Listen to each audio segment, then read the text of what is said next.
Shepard, and today my partner and I will be arguing in support of reinstating the assault weapons ban in the United States. An assault weapon is defined as a term used to describe some types of firearms. The definition varies among regulating jurisdictions, but usually includes automatic and semi-automatic firearms with detachable magazines and a pistol grip, also including other features such as a flash suppressor or a barrel shroud. Military-grade weapons have no place in civilian life and are unnecessary for self-defense. Popular among mass shooters, assault weapons pose a distinct threat to the safety and security of the American people, making it easier for deranged attackers to kill more people more quickly. After the expiration of the federal ban on assault weapons in 2004 and the failure to renew it by Congress, it now falls upon the states to pass sensible laws to prohibit these deadly weapons. My first secondary claim is that today's youth would be much safer in schools if assault rifles were banned. Researcher Mark Gaius states that using a poison two-way fixed effects model, it was found that assault weapons bans reduced the number of school shooting victims by 54.4%. All other gun control laws, concealed carry laws, private sale background checks, and federal dealer background checks had statistically no significant effects on school shootings. USA Today published an article reflecting on mass shootings in the United States that featured assault rifles over the last 35 years, many of which took place in schools, including the assault on February 14th, 2018, where police say that Nicholas Cruz, age 19, used an AR-15 style rifle to kill at least 17 people at Major E. Stoneman Douglas High School in Parkland, Florida, as well as the 49th Street Elementary School shooting in which the assailant killed 2 and wounded 12, and the Newton, Connecticut shooting in which the assailant killed his mother and 20 students as well as 6 teachers.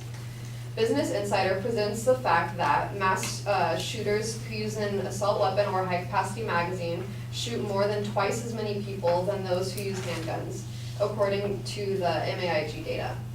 The data also shows that them to be 54% more lethal.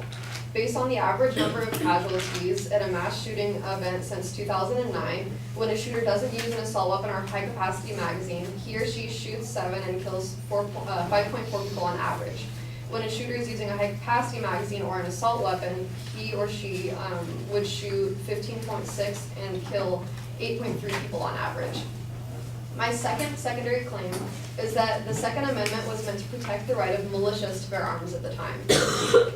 In the District of Columbia versus Heller, it was stated that Article 15 of the 1777 Vermont Declaration of Rights guaranteed that people have a right to bear arms for the defense of themselves and the state.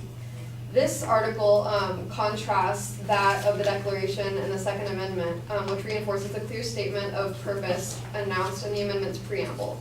It confirms that the framers' single-minded focus in crafting the constitutional guarantee to keep and bear arms was actually on military uses of firearms, which they viewed in the context of service and militias. Assault rifles are generally an unnecessary weapon for the average citizen, and there is no need for an assault weapon in concealed carry, hunting, or any other form of legal activity.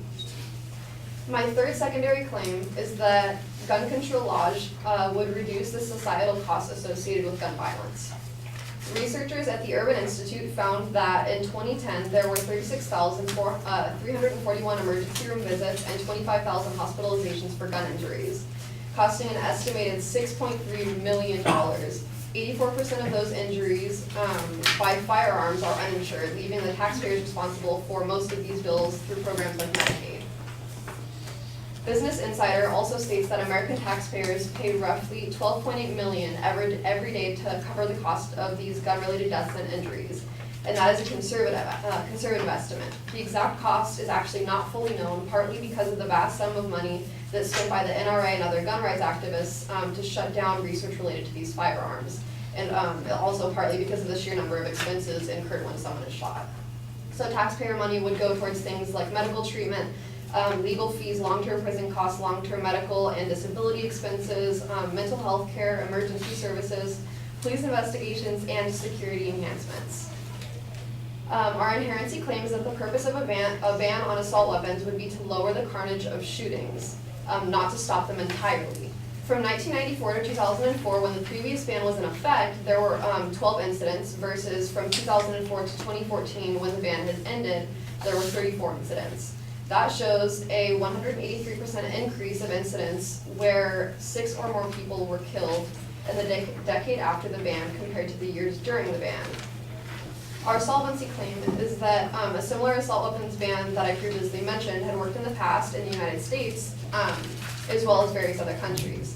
So since I've already given information on the United States ban, I'll give you evidence on another country.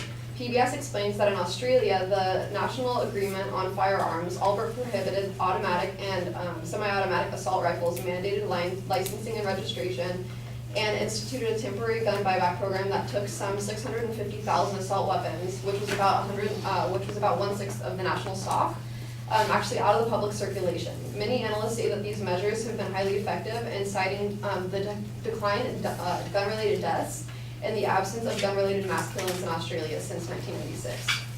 As previously explained, we need to reinstitute and revamp an assault weapons ban in order to reduce mass shootings as well as the number of lives lost due to these shootings. In conclusion, Jonathan Lowry, Director of Legal Action Project at the Brady Center to Prevent Gun Violence, stated, "These are all weapons that will shred your venison before you eat it, or go through the walls of your apartments when you're trying to defend yourself. They are made for mass killing, not for law-abiding citizens." Thank you.